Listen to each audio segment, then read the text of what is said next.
శ్రీ గురుభ్యో నమః. శ్రీమాత్రే నమః. అందరికీ నమస్కారం. స్త్రీలకు ఐశ్వర్యం కలిగించేవి ఏమిటో ఈ వీడియోలో మనం తెలుసుకుందాం. ఈ వీడియో నచ్చితే వీడియోకి ఒక లైక్ వేసి మీ ఫ్రెండ్స్కి షేర్ చేయండి. అలాగే జై శ్రీకృష్ణ అని ఒక చిన్న కామెంట్ చేయండి. స్త్రీలకు ఐశ్వర్యం కలగడం అంటే భర్తకు కూడా ఐశ్వర్యం కలిగినట్లే. ఆ కుటుంబ సభ్యులందరికీ కూడా ఐశ్వర్యము ప్రాప్తించినట్లే. మహిళలు కొన్ని పనులు చేయడం ద్వారా లక్ష్మీదేవి ఆ ఇంట్లో కొలువుతీరి ఉంటుంది. ఈ విషయము అష్టాదశ పురాణాల్లో ఈ కథ ద్వారా మనకు కనిపిస్తూ ఉంటుంది. ఒకసారి దేవేంద్రుని భార్య శచీదేవి, యమధర్మరాజు భార్య శ్యామలాదేవి, వశిష్ఠుని భార్య అరుంధతి, అగస్త్యుని భార్య లోపాముద్రదేవి, ఇంకొంతమంది పతివ్రతలు అందరూ కూడా కలిసి కైలాసానికి వెళ్లి కైలాసంలో పార్వతీపరమేశ్వరులు కూర్చుని ఉంటే వాళ్లకు ప్రదక్షిణలు చేసి భక్తి విశ్వాసాలతో నమస్కారం చేసి శచీదేవి, అరుంధతీదేవి వీళ్లందరూ కూడా పార్వతీ అమ్మవారిని ఈ ప్రశ్న అడిగారు. ఏమని అంటే, అమ్మా, నీవు గౌరీదేవివి, స్త్రీలకు ఆరోగ్యము, ఐశ్వర్యము, సౌభాగ్యాన్ని ఇచ్చేటువంటి సర్వమంగళ స్వరూపిణివి. అమ్మా, స్త్రీలు ఏ పనులు చేస్తే వాళ్లకు ఆయుష్షు, ఆరోగ్యము, ఐశ్వర్యము కలుగుతుందో నీవు మాకు చెప్పవలసిందిగా మేము కోరుతున్నామని అడిగినప్పుడు పరమేశ్వరుని భార్య అయినటువంటి ఆ జగన్మాత ఈ పతివ్రతలు అందరికీ కూడా ఈ విషయాన్ని చెప్పింది. ఏమని అంటే, ఓ ప్రతివ్రతలారా, గృహిణులు ఇళ్లలో కొన్ని పనులు చేయడం ద్వారా వాళ్లకు ఐశ్వర్యము, ఆరోగ్యము, సౌభాగ్యము కలుగుతుంది.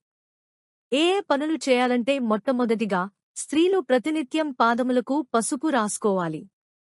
పసుపు అనేది మంగళ ద్రవ్యము. ఇది మహాశక్తివంతమైనటువంటిది. ఈ పసుపు అనేది స్త్రీలకు మాత్రమే మన పూర్వీకులు అందించినటువంటి భాగ్యం. పసుపుని మగవాడు రాసుకోవడానికి కుదురుతుందా? పెళ్లి సమయంలో మాత్రమే చక్కగా మగవాళ్ళకి పసుపు పూస్తారు. అంతేగాని మరి ఎప్పుడూ మగవాళ్లు పసుపుని ధరించరు. కాని స్త్రీలు మాత్రం ప్రతినిత్యం పసుపు రాసుకోవాలని చెప్పి అమ్మవారు ఈ పతివ్రతలు అందరికీ ఇలా చెప్పింది. పాదాలకు పసుపు ఎలా రాసుకోవాలి అంటే, చక్కగా కింద ఒక వస్త్రం వేసుకోవాలి. ఆ పాదాలకు పొడి పసుపుని రాయకూడదు, తడి పసుపుని రాయాలి. ఒక గిన్నె పెట్టుకోండి.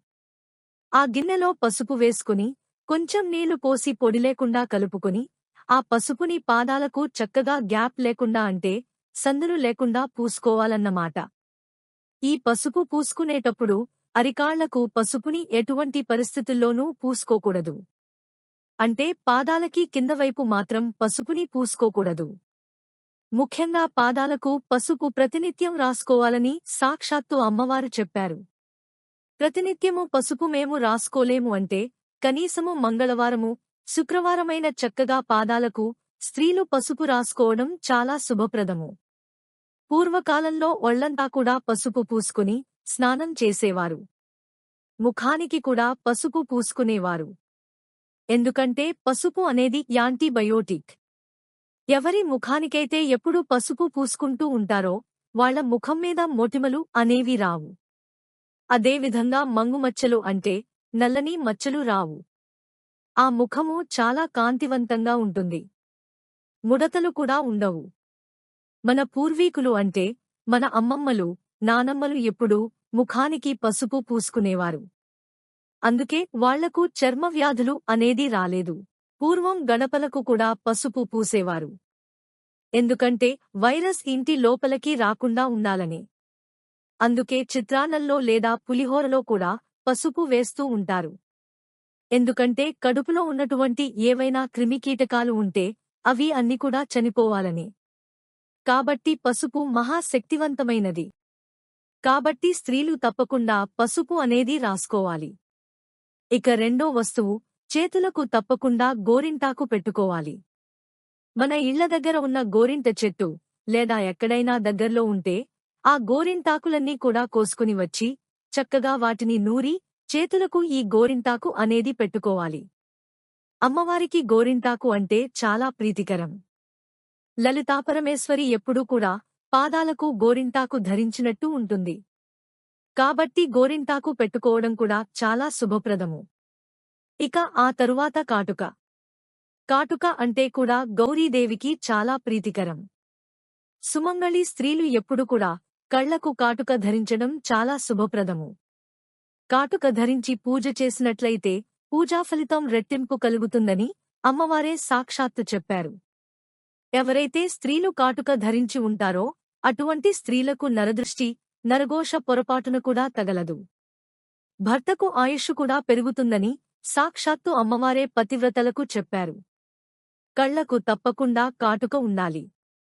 ఆ తర్వాత పెళ్లి అయినటువంటి ప్రతి మహిళ కూడా ప్రతినిత్యము పాపిటలో గంగ సింధూరంని ధరించాలి. లేదా కుంకుమైనా కూడా చక్కగా పెట్టుకోవాలి. పాపిట్లో స్త్రీలు ప్రతినిత్యం కూడా కుంకుమ ధరించాలి. ఇక్కడ నుదుట్లో పెట్టుకునేటువంటి కుంకుమ అది పుట్టింటివారు ఇచ్చినటువంటి కుంకుమ.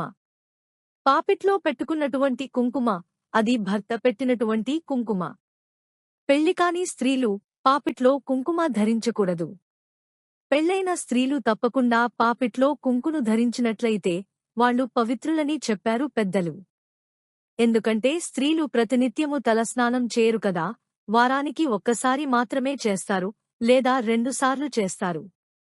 వాళ్ళు పాపిట్లో కుంకుమ పెట్టుకుంటే ప్రతినిత్యము తలస్నానం చేసినటువంటి ఫలితం వస్తుందని సాక్షాత్తు అమ్మవారే ఈ పతివ్రతలకు చెప్పారు.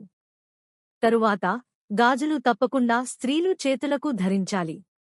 కనీసం 4 గాజులైన ఉండాలి. లేదా 2 గాజులైన ఉండాలి. చాలామంది ఒక్కొక్క గాజు వేసుకుంటూ ఉంటారు. పొరపాటున కూడా అలా వేసుకోకూడదు.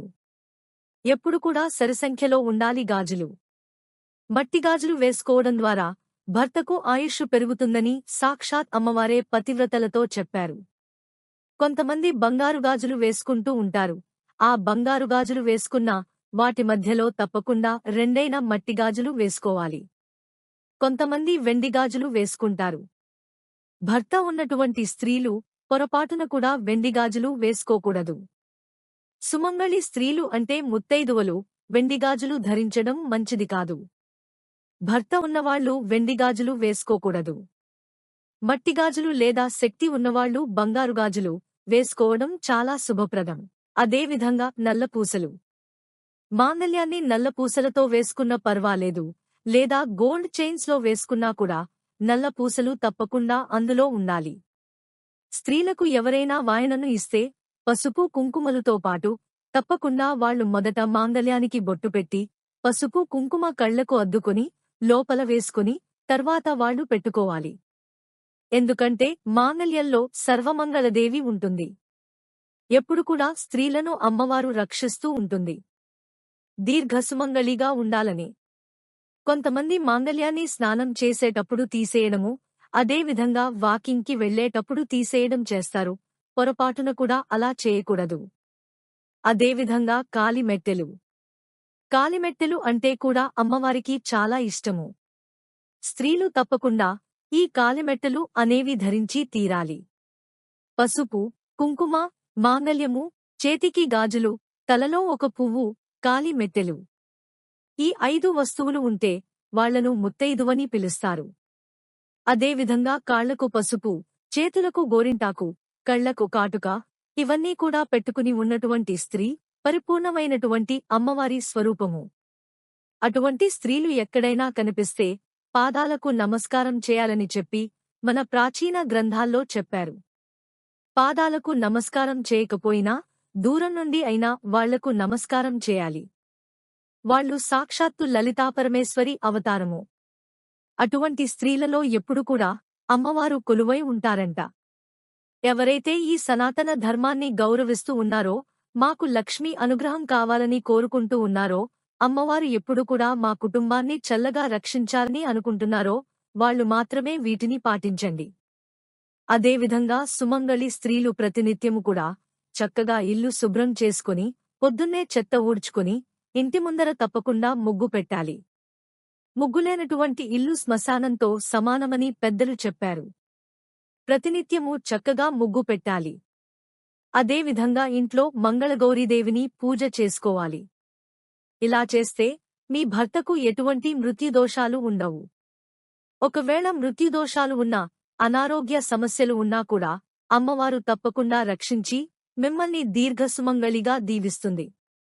అదే విధంగా సాయంకాలం వేళలో చక్కగా విష్ణు సహస్రనామ స్తోత్రము, లలితా సహస్రనామ స్తోత్రం వంటివి పెట్టుకోండి.